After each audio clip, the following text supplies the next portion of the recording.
What is going on, guys? This is obviously Jordan here, back again with another video. And I don't know, man, after after putting out that passive income video, whenever I did, I was like, you know what, I waffled so much in that. So let me actually sit down and talk about, I guess, more of a niche industry area, where it's like how to make and manage money at university. So I've got a bunch of ideas. I mean, a bunch, a bunch. I haven't got a specific number to it yet, and I'm going to go through very briefly, but also very comprehensively, the best ways to manage and then, of course, make money while you are studying university. Many of these tips can be taken outside of uni as well, like whether you're in sixth form or something, or doing A levels. If you can do it after you graduate. It's generally just for people in this, I guess, a similar age bracket with a similar amount of free time, and I imagine a similar amount of resources in terms of the people they know, the money they have, and you know, whatever. Like, you'll get it.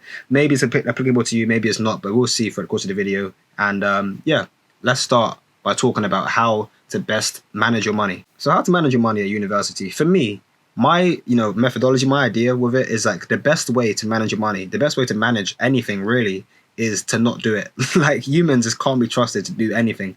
Like, that's why a lot of our breathing most of the time is like automatic. And I feel like now that I said it, you guys are like, oh wait, I forgot about that. And now you're all like actively trying to monitor your own breathing. Like, if we had to do it all the time, like, half of us would be dead by now. I guarantee it. Like, the more things we can automate, the better. And I think that equally applies to your money and your money management. And the best way you can manage your money is, again, by not having to manage it, by having infinite money, to not have to, you can spend whatever you want and have it not matter. But if you're not in that camp, if you're not a billionaire at 22 studying at university, then the best way to do that instead is to focus on building systems up in one day, or a couple of days, that will make it easier in the long run to put it, again, I guess the fundamental idea for me at least is out of sight, out of mind. The best way to do that, for the average student, which I talk about a lot in all my finance videos, is to have a budget, okay, to know exactly what's coming in, what's going out, what do I need to buy this week, this month, this year, do I have enough to afford that? And having, fundamentally, for having a budget, knowing your income and outcome, knowing what you can and can't spend. And once you have that set, once you have your weekly budget, then you can say like £80 to do shopping, that's it. You won't go over that, and eventually it'll become habit, it'll become routine, where you just know for a fact that this is what I've got to spend, and this is what I typically spend it on. It's very hard to do that in one day. It's very hard to have that discipline and motivation like on the spot. But what happens is, you calculate how much you have, be that your student loan, whatever, if you have a part-time job, you calculate how much you have to spend in, that 3-month span, because your outcome should, by definition, it should be in line with your income. As in, like, if your only income is your student loan, and you get that in September, January, and April, then you should have your outcome calendar aligned with those income dates. Don't have like a monthly outcome thing if you have to, to fill a 3-month spread. So the best way to tackle that is to have how much your income comes in, have your dates in line, and then, align your outcome targets with that, and then refine that so it's monthly, and refine it further so it's weekly. I think weekly is the best way to do it, so you know how much money you have to spend Monday to Friday. And then if you go over it one week, you can adjust the following week, as opposed to having a very big, broad way of not being able to track where you are between like day 1 and day 80 if you're doing it in too big of a span. I think the best way to do that while you're at uni is, I strongly recommend you get a student bank account, because you get like free overdraft, you get all these other benefits, be it like a coach card, a rail card, Amazon vouchers. Like, you get a lot of free stuff by having a student account, not to mention most importantly is an overdraft, which is 0%, which I don't recommend you use that anyway, but if you have to use it, at least it's good to know that it's 0% finance, 0% interest, versus like paying off a higher interest rate on a normal account. But on top of that, I think I strongly recommend every student go out with your student account for one, which should be for your bills and stuff. And I strongly recommend, even if you're not a student, I strongly recommend you have a second bank account just for your expenses, just for your shopping, just for your everyday card spend, because it's difficult to manage all of your expenses in one account. It can be done, but it's, again, out of sight, out of mind. If you just say bills over there, direct debits, standing orders, whatever, all sorted, and then this card.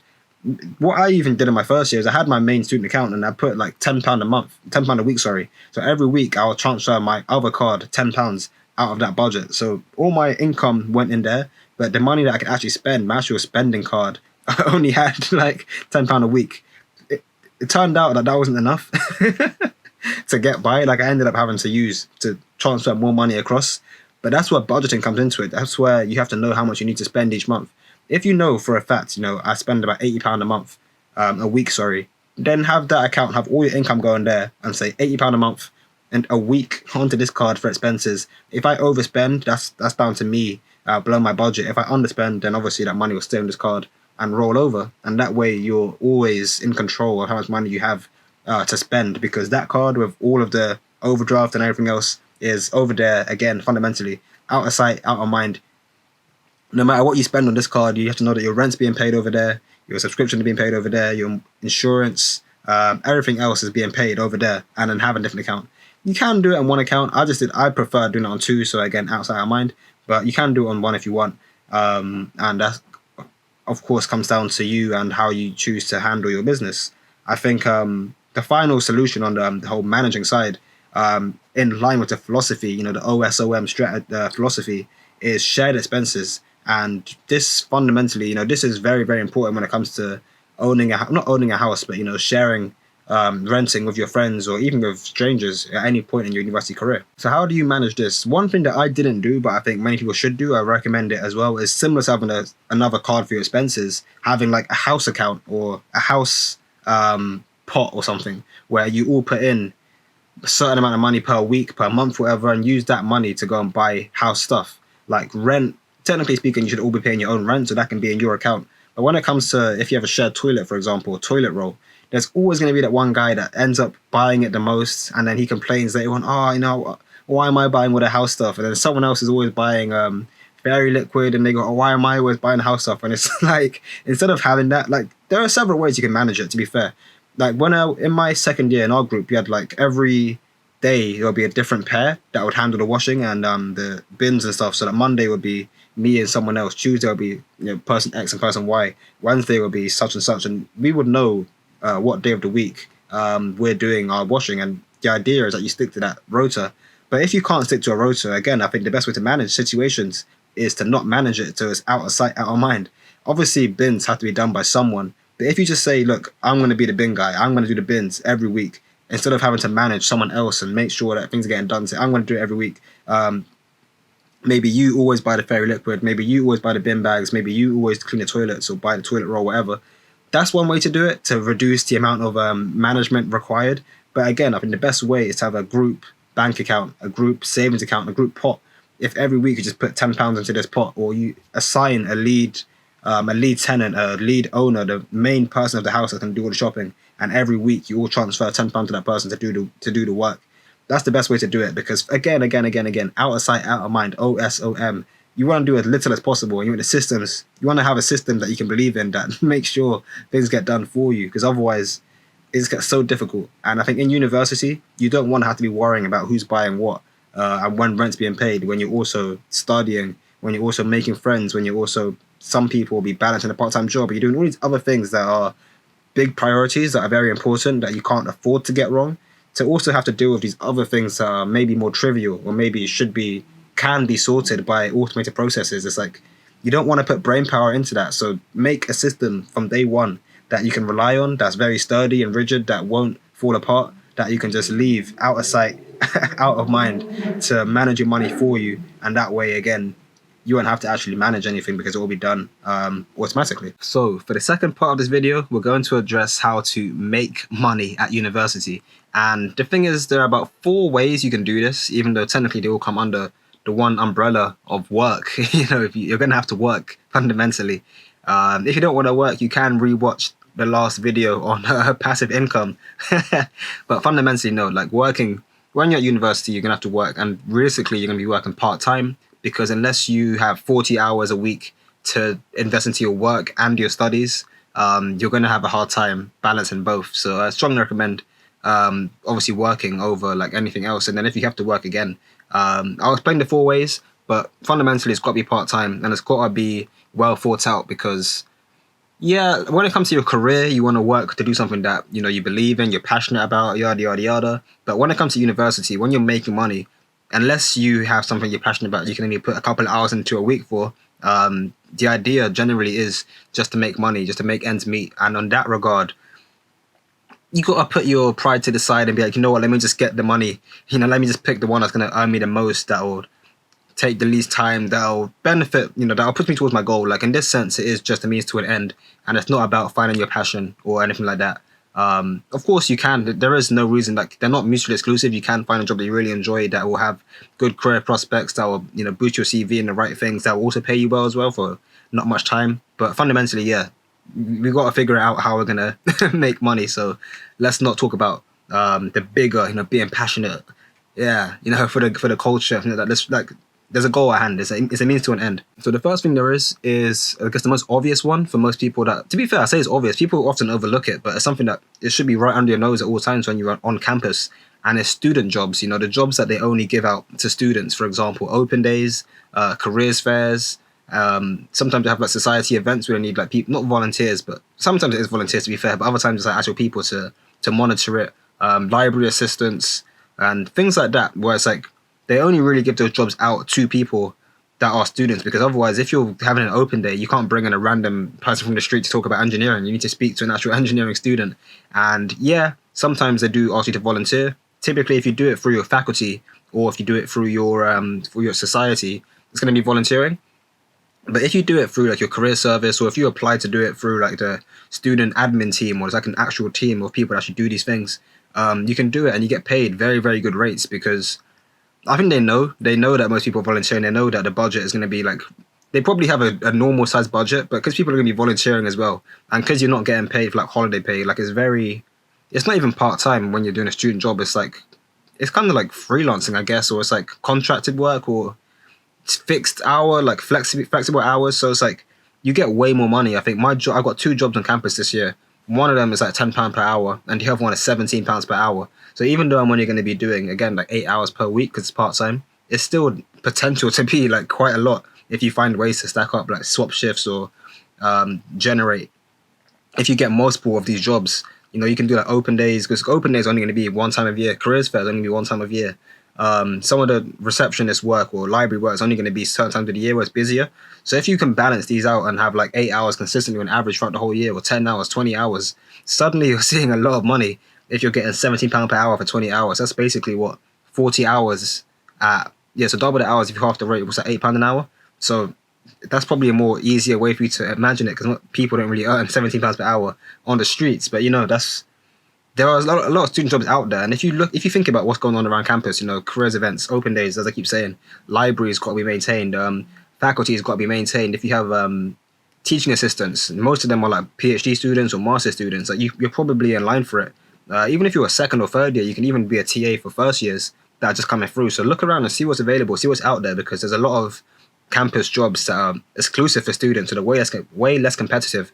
And because they're given to students, they're very understanding as well. They know that you've got a degree to study for. They know that you're going to be busy around exam period. They know that you're going to need holidays every now and then. So they're very, very good and very, very much worth looking out for. And yes, that even includes the student bar, the student, what's it called again? The actual building for the, oh my gosh, how have I forgotten? The student union. The student union. Like student unions also have, it's also run by the students. It's not just for you. It's also run by us as well. So it's like swimming pool assistants, the lifeguards, the people at the bars, the student shop, all these study spaces are all run typically by students. So look out for that and see if you can find a good one that pays you well, that you actually enjoy, and you might even benefit from. Like if you're working in the SU, if you find yourself studying in there anyway, you can like do some studying, go to work, and come back to your desk, and it won't even interfere with your workflow too much. So definitely look out for that. The fourth one, I think you just said one thing. So the second thing is, I guess, typical part-time work, like high street jobs.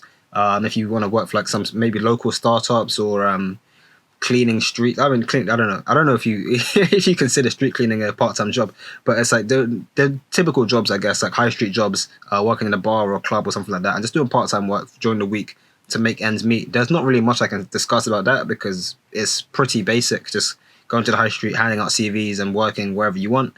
But that is also something that's highly a lot of people do on campus. I think the best way to approach that is to go to uni, like to arrive on campus early where possible. Even if you don't arrive to stay, you just go up to the high street, handing CVs, and go back home, and then you move into uni another week later. But just doing that so you can get in ahead of the curve, because a lot of people are going to come in their first year, second year, third year, whatever, just pull up, and they have the same idea. They're also going to apply to other jobs. So if you can get in first, get in before the flood of CVs, and try and get, if you can get in before those CVs, get in before everyone else, kind of get in before the competition arises. That way you can get your job sorted, you can get your place, and then by the time you move in, it's already there, and your first shift could be like that week, and you just go from there, and it's all easy, it's all simple, and that's an easy way. That's the best. That's kind of all I can say on that, because again, it's pretty basic, it's kind of generic, but nevertheless, we'll go on to the final 2 points in a sec. I think now must be like 2 weeks later, literally like 2 weeks since I first started recording, maybe even 3 weeks since I first started recording this video. As you can tell, we've changed location. This is now my new room, my new room in Bristol. Currently haven't found, I guess, the best spot to record. To be fair, if I briefly show you the room I'm in, obviously this is like the wall, the corner where my laptop and everything is. There's not much going on here. I haven't even really fully moved in yet. But yeah, I mean, we'll do a proper tour at some point, maybe. Probably not. But yeah, interesting setup, interesting space. I'm not a big, now that I'm seeing the view, everything behind me in this shot, not amused. But anyway, enough of that. We were midway through talking about how to manage and how to make money at university. Of course, my next video will be like starting from this room, so we'll go more into depth about that. But to wrap this video up, we talked about the final two things, about the two ways, to make money at university. To my surprise, I didn't even write a script to this one. But of course, I know what I'm talking about. The last two ways. Now, one of them, of course, they all have to do with work. And I said in the video before that they typically, when you're at uni, you got to be doing it part time. And yeah, that philosophy still maintains. But one of those jobs, freelancing, is technically, like I talked about, student jobs specifically for students, ones that the uni offer, ones that some agencies offer that's specific to students. But there are also some freelance gigs that aren't necessarily for students, but they are very much aligned with like how we do things. So it's like, if you are a student, you're going to get so much more out of this than if you're not a student. For example, freelance tutoring, you can be a tutor, you can be a club promoter, promoting gigs and stuff around the town. And there are quite a few more, to be fair. It's worth looking into, like jobs for students online.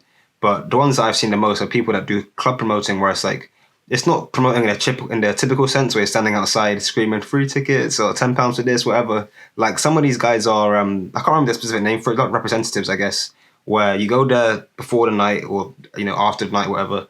They give you tickets for the following week, or for the next night, and you just go out and sell them to your friends. And I don't know, you sell them for like £10 each, and they give you like let's say 3% or 10% commission or something. So if you go on to sell like loads of tickets to your friends, and by the way, this doesn't even have to be done through your friends. Like obviously, if it's a job, right, and it's a job that you do in your free time, you're freelance, so you can go out, go to societies, lecture shout outs, go anywhere you want, like sell these tickets, get your commission. And the same thing applies to tuition. Like obviously it's unlikely you're going to tutor other students, but you can go to local primary schools, secondary schools, and speak to your little brothers and sisters, cousins, whatever, and be like, look, I'm studying maths or chemistry, English, French, whatever, at university degree level, and I'd like to tutor some people, and then charge them. Obviously, look at the rates, the local rates in your area for your skill level. I think I've seen a lot for me, engineering, like maths, physics, between like £20 and £30. Sometimes a bit less, sometimes a bit more, but it depends on your skill level and your competency. But yeah, do a bit of look around, find out who's paying what for what, how much you can charge, and combining those gigs, even as I said, like club promoting and tuition, you can do both of those very easily. If you tutor like only on the weekends and then you do the club promoting only during the week, for example, like an hour each day for each thing, you can still make hundreds of pounds a week, if not even, probably even more, if you're, prolific and good at your job. So there are several gigs like that are worth looking into that, as I said, aren't specific for students, but they operate kind of like freelancing that you can do in your own time, and that thoroughly, that very, very, very, very much benefit the student lifestyle. That also includes, like, I don't know if you guys are familiar with the site Fiverr or some of these like freelancing sites where you can do like video editing, photo editing, graphic design, art stuff, like all these different odd jobs. Fiverr has like a ridiculous amount of odd jobs you can do, like voiceovers. You can send people like 30-second clips, you're doing a Fortnite dance or whatever, all this weird stuff.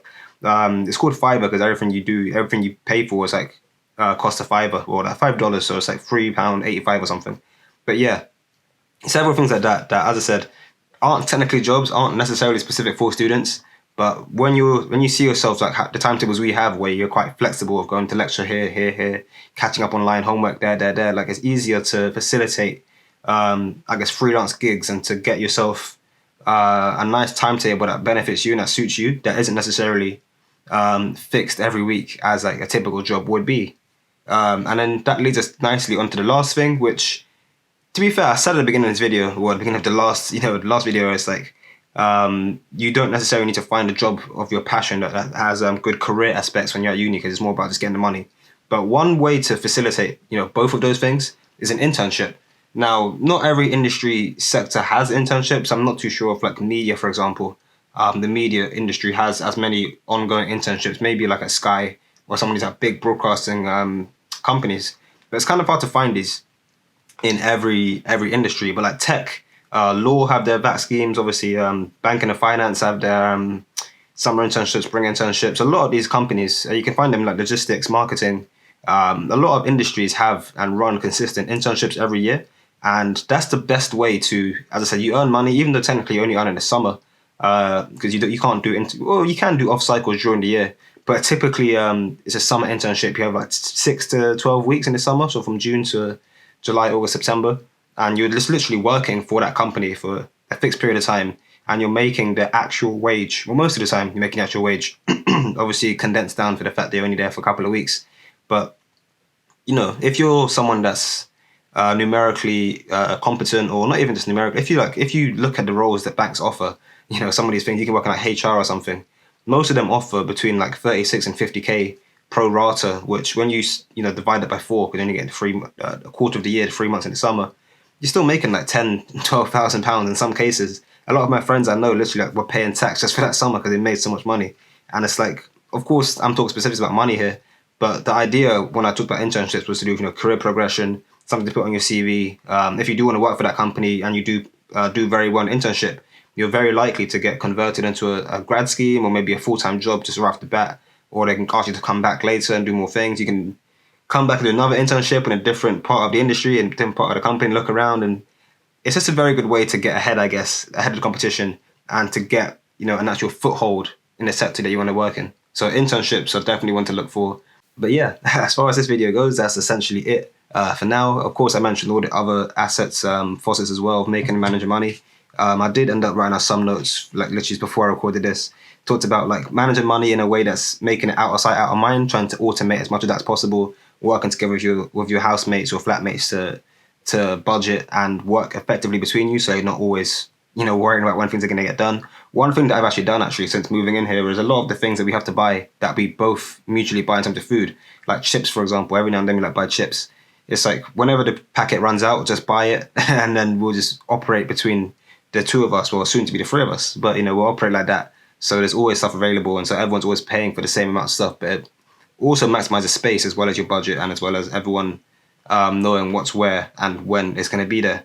What else is there? I talked about shared expenses. I talked about working and come to making money. The 4 different ways you can work, student jobs, part-time jobs, freelancing, and then internships.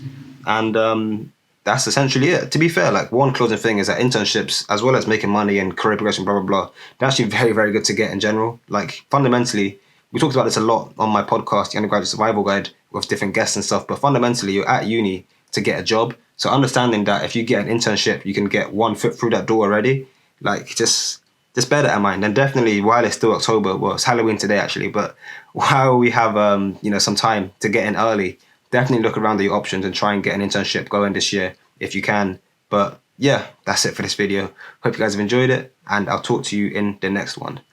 Peace.